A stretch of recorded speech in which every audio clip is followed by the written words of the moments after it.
तो राष्ट्रीय फाइलेरिया नियंत्रण कार्यक्रम यानी कि नेशनल फाइलेरिया कंट्रोल प्रोग्राम, ये कब शुरू हुआ था? ये 1955 में शुरू हुआ था। हमारे देश में जो है ये 1955 में स्टार्ट किया गया। फाइलेरिया देश के कई राज्यों में एक प्रमुख जन स्वास्थ्य समस्या है। पहले बहुत थी, अब फिर भी कम हो गई है। ठीक है, तो इसको समझने से पहले हम जो मैंने आपको पिक्चर्स शेयर की हैं फाइलेरिया की, कि फाइलेरिया होता क्या है, पहले हम ये पढ़ेंगे कि फाइलेरिया होता क्या है, क्योंकि आपको ये भी नहीं पता है कि फाइलेरिया कौन सी बीमारी होती है। ठीक है, तो फाइलेरिया वो आपस में शेयर कर ली थी आपने पिक्चर्स, प्रीति, मैंने आपको सेंड की थी। यस मैम, मैं शेयर कर रही हूँ। फटाफट कर लो आपस में।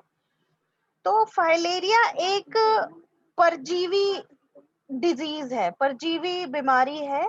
ठीक है, परजीवी मतलब पैरासाइट्स जो दूसरों के ऊपर जीते हैं, दूसरों का खून चूस के या कुछ भी, उनका जो खाना पीना होता है परजीवियों का दूसरों के ऊपर निर्भर करता है। ठीक है, तो फाइलेरिया एक पैरासाइट डिजीज है या पैरासिटिक डिजीज या परजीवी बीमारी है। यह बीमारी जो होती है ये एक प्रकार के जो कीड़े होते हैं, पैरासाइट्स होते हैं, उनकी वजह से होती है, उनके कारण होती है। ठीक है, जैसे कि उनका नाम, उनमें से कुछ जो है उनका नाम है वुस्चेरेरिया, बेनक्रॉफ्टी और रुजिया मलाय। ठीक है, ये जो परजीवी होते हैं ये छोटे छोटे होते हैं, ये बहुत सूक्ष्म होते हैं, ये माइक्रोस्कोप से देखे जा सकते हैं। तो बिना माइक्रोस्कोप के हम इन्हें नहीं देख सकते। ठीक है, अब क्या होता है कि अगर किसी को ये बीमारी है, ये जो छोटे छोटे परजीवी हैं ये किसी के खून में हैं। ठीक है, अब रात को मच्छर ने उसका खून चूसा, वो खून के साथ साथ मच्छर में प्रवेश कर गए।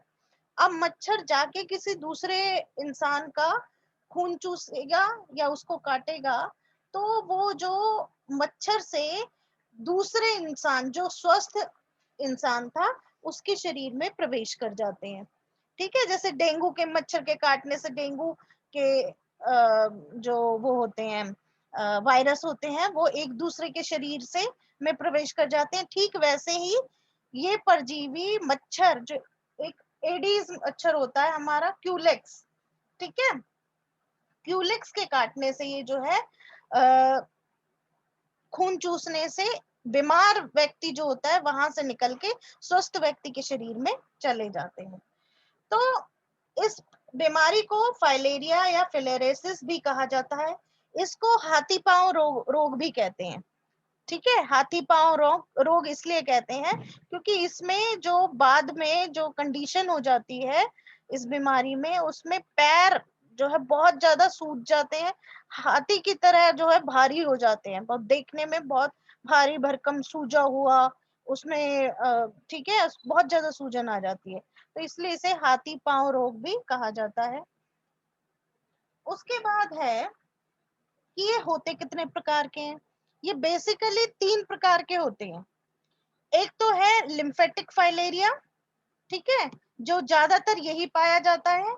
एक होता है सबक्यूटेनियस फाइलेरिया और एक होता है सीरस कैविटी फाइलेरिया। ठीक है, इनमें से जो ये बाद वाले दो हैं ये बहुत कम देखने को मिलते हैं, सबक्यूटेनियस और सीरस। जो पहले वाला है लिम्फेटिक फाइलेरिया, ये हमें ज्यादा देखने को मिलता है। तो हमारी जो लिम्फ नोड होती है, हमारा एक लिम्फेटिक सिस्टम होता है। ठीक है, ये हमारे जो ब्लड जो खून सर्कुलेटरी सिस्टम है उसका ही एक अंग होता है लिम्फेटिक सिस्टम। लिम्फ बनती है जहाँ पे लिम्फ बनता है लिम्फ नोड्स में, तो बेसिकली ये उसको प्रभावित करता है। ठीक है, इसमें कौन कौन से जो पैरासाइट्स हैं वो इसको जिनकी वजह से होता है वो है वुशेरेरिया बेनक्रॉफ्टी और ब्रुजिया मलाय और ब्रुजिया टिमोरी। ठीक है, तो इसलिए इसमें जो है हमारे जो लिम्स होते हैं, लिम्स मतलब हाथ और पैर, वो सूज जाते हैं, ज्यादातर पैरों पे आता है, पैर सूज के जो है हाथी पांव जैसा बना देते हैं। ठीक है, उसके बाद है हमारा कि फाइलेरिया किस कारण से होता है। तो कॉजेटिव ऑर्गेनिज्म है ना, कॉजेटिव ऑर्गेनिज्म, ये 5-6 कॉजेटिव ऑर्गेनिजम्स होते हैं इसके। एक तो वुशेरेरिया बैनक्रॉफ्टी, एक ब्रुजिया मलाय, एक ब्रुजिया टिमोरी, एक मेंसोनेला, एक ऑन्कोसेरका वाल्वुलस।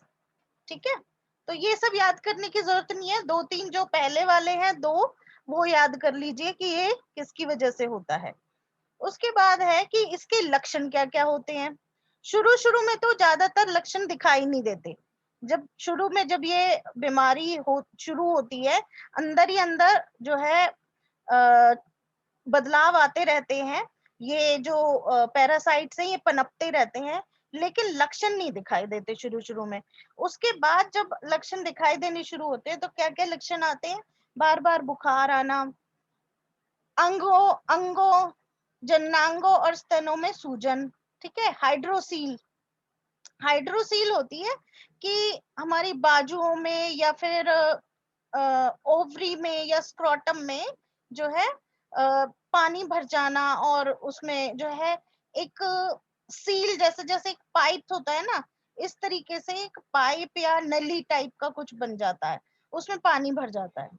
ठीक है, तो ये उसके बाद है त्वचा का एक्सफोलिएट होना, हाथों और पैरों में सूजन। ठीक है, त्वचा का एक्सफोलिएट होना मतलब त्वचा जो है मतलब चमड़ी ऊपर ऊपर से हटती चली जाती है। ठीक है, उसके बाद है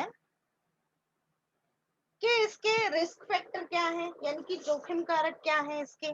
तो जोखिम कारक ये है कि कहाँ कहाँ ये ज्यादा मिलता है। एक तो ये जहाँ ज्यादा जो है गर्मी होती है उन जगहों पे ज्यादा होता है। ठीक है, या फिर जहाँ पे जो है मच्छर ज्यादा पनपते हैं उनमें ज्यादा होता है। ठीक है, तो ये क्योंकि मच्छरों के काटने से ही ये इधर उधर दूसरों में फैलता है, तो जहां मच्छर पैदा होंगे, जहां मच्छर ज्यादा होंगे, वहां पे ये बीमारी ज्यादा देखने को मिलेगी। उसके बाद है कि इसका ट्रीटमेंट क्या होता है। ठीक है, ट्रीटमेंट में जो ये पैरासाइट्स हैं इनको हमें हमें खत्म करना है, क्योंकि शरीर में हमारे वो पैरासाइट वो हमारे खून में फैल गए हैं, तो सबसे पहले हमें उन्हें खत्म करना पड़ेगा। तो उसके लिए एक एंटी पैरासिटिक ट्रीटमेंट होता है। एंटी पैरासिटिक ट्रीटमेंट यानी कि पैरासाइट्स को मारने के लिए जो खत्म करने के लिए जो ट्रीटमेंट दिया जाता है उसको कहते हैं एंटी पैरासिटिक ट्रीटमेंट। ठीक है, इसमें हम एंटी पैरासिटिक मेडिसिन देते हैं, उसमें एल्बेंडाजोल आ गई, इवरमेक्टिन आ गई, डॉक्सीसाइक्लिन आ गई, और सबसे ज्यादा जो मेडिसिन इसमें दी जाती है वो है डीईसी यानी कि डाई इथाइल कार्बामेजिन साइट्रेट। ठीक है, डीईसी ये याद रखना है, फाइलेरिया में कौन सी मेडिसिन दी जाती है। एक तो एल्बेंडाजोल, इवरमेक्टिन, और एक ज्यादातर ये डीईसी डाई इथाइल कार्बामेजिन साइट्रेट। ठीक है, उसके बाद है दूसरा उपचार, जब किसी को मान लो हाइड्रोसील हो गई, ठीक है, हाइड्रोसील हो गई तो उसके लिए सर्जरी करनी पड़ सकती है। ठीक है, तो सर्जरी भी इसमें की जाती है, ये बाद के लक्षणों में आती है, शुरुआती लक्षणों में हाइड्रोसील नहीं होती है। उसके बाद कैसा आहार लेना चाहिए, फाइलेरिया अगर किसी को हो गया है तो उसको प्रोटीन युक्त आहार दें। ठीक है, ज्यादा से ज्यादा उसमें प्रोटीन होना चाहिए, और तरल पदार्थों का सेवन यानी कि लिक्विड जो डाइट होती है वो ज्यादा से ज्यादा देनी चाहिए। ठीक है, उसके बाद है कि प्रिवेंशन कैसे कर सकते हैं, क्योंकि हम कम्युनिटी हेल्थ नर्सिंग पढ़ रहे हैं तो हम ध्यान देते हैं सबसे पहले प्रिवेंशन पे, कि कोई भी बीमारी होने से पहले उसका रोकथाम कैसे कर दें। ठीक है, तो प्रिवेंशन में सबसे पहले तो क्या करना है, प्रिवेंट करने के लिए क्या कर सकते हैं, मच्छरों को हमें खत्म करना पड़ेगा। तो मच्छर और खून चूसने वाले कीट फाइलेरिया को फैलाने का काम कर सकते हैं, इसलिए जितना हो सके स्वयं को इनसे दूर रखें। मच्छरदानी लगाएं, या मच्छर मारने के जितने भी स्प्रे आते हैं या जो कोई भी उपाय है वो करें। शाम के वक्त बाहर या घर में पूरे कपड़े पहने, क्योंकि ज्यादातर मच्छर ये जो है रात के टाइम काटते हैं, खून चूसते हैं। ठीक है, इसलिए रात के वक्त जो है पूरे कपड़े पहने, सोने से पहले मच्छरदानी लगाएं, घर में मच्छर भगाने वाले लिक्विड दवाओं का उपयोग करें, बीच बीच में बॉडी चेकअप के लिए भी डॉक्टर के पास जरूर जाएं। ठीक है, तो ये है हमारे सारी चीजें जो उपाय हम प्रिवेंशन के लिए कर सकते हैं। अब आपको ये समझ में आ गया है फाइलेरिया क्या होता है? हाँ जी, अफरोज, प्रीति, पुष्पा, यस मैम। समझ में आया है फाइलेरिया होता क्या है?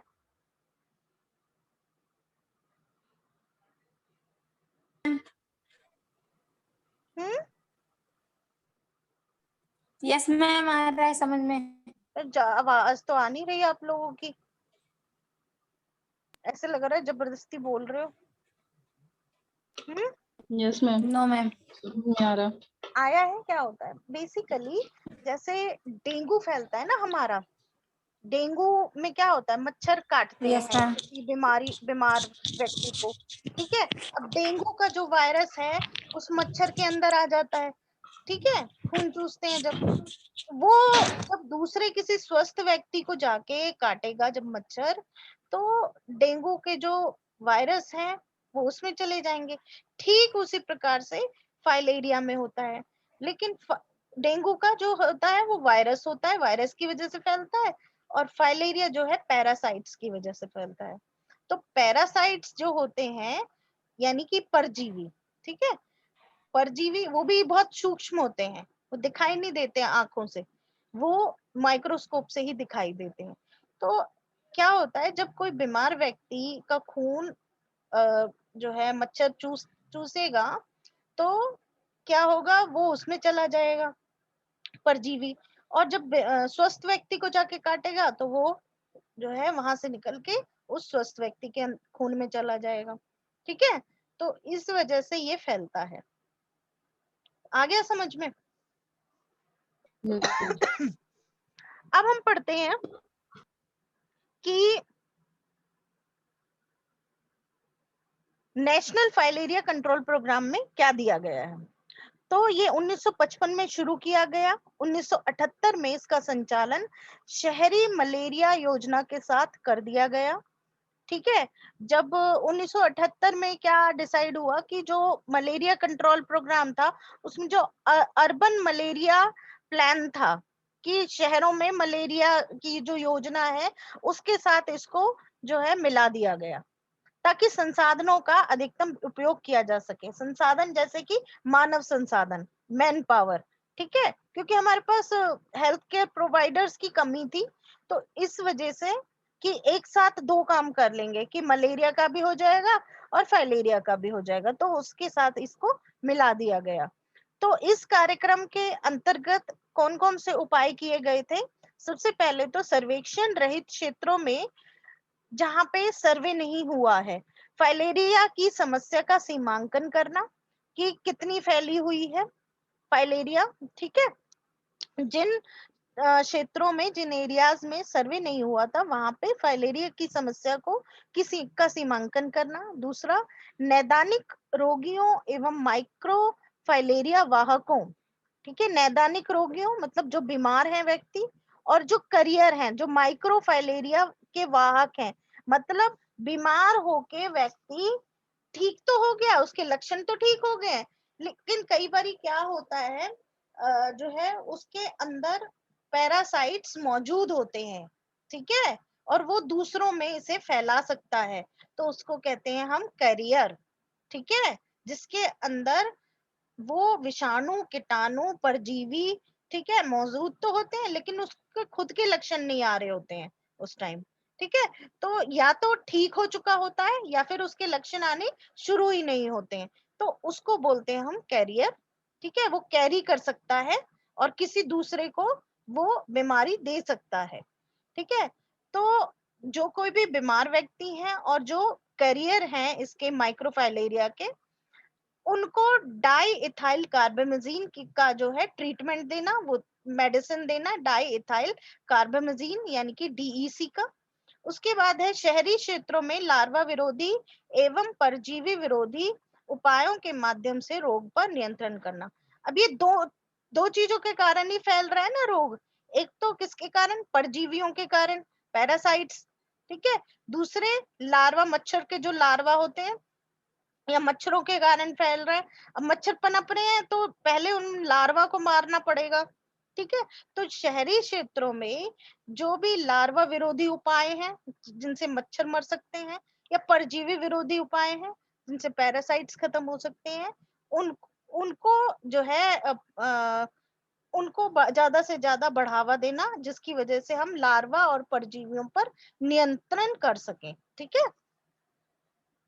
उसके बाद है फाइलेरिया उन्मूलन उन्मूलन की नवीन कार्यनीति। पहले तो इसको मलेरिया के प्रोग्राम के साथ मिला दिया गया था, लेकिन उसके बाद 1997 में जो है एक नई नीति सामने आई जिसमें फाइलेरिया को पूरी तरह बाहर निकाल के फेंकना था, पूरी तरह खत्म करना था, ठीक है। तो न्यू स्ट्रेटेजी आई फाइलेरिया एलिमिनेशन यानी कि उन्मूलन के लिए। तो 1997 में विश्व स्वास्थ्य सभा यानी कि वर्ल्ड हेल्थ असेंबली ने लिम्फेटिक फाइलेरिया के उन्मूलन हेतु प्रस्ताव पारित किया, ठीक है। भारत भी इस प्रस्ताव का हस्ताक्षर करता है।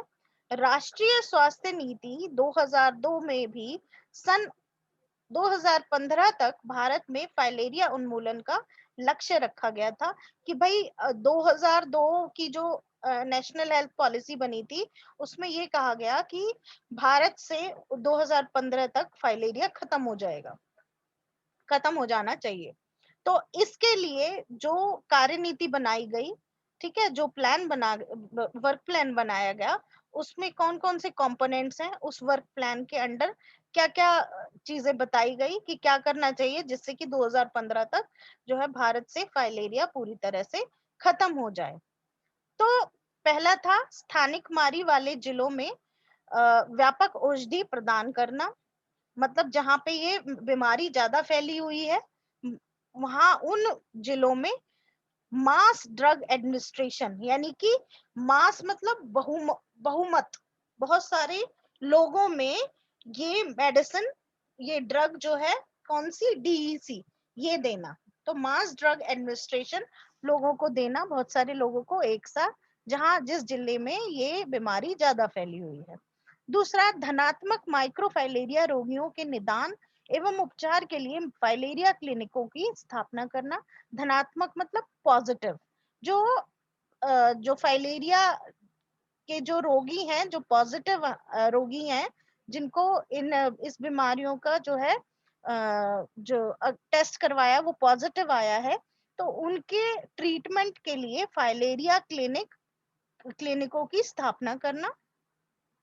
फिर है ग्रह आधारित रुग्णता उपचार यानी कि home based morbidity treatment. Morbidity मतलब बीमारी, ठीक है। तो घर पे ही बीमारी का ट्रीटमेंट की जो व्यवस्था करना, घर पर ही रोगियों के उपचार की व्यवस्था करना।